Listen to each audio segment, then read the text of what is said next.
Hi, I'm Alice. I'm a teacher. I work in a school. From Monday to Friday, I wake up at 7:30 in the morning. Before work, I take a shower, brush my teeth, and eat breakfast. I teach from 9 a.m. to 1 p.m. Then, I have lunch with my colleagues and our students. I leave work at 5 p.m.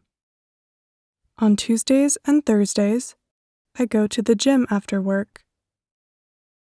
In the evenings, I cook dinner and relax in the living room with my husband. On Saturday evenings, we watch a movie together.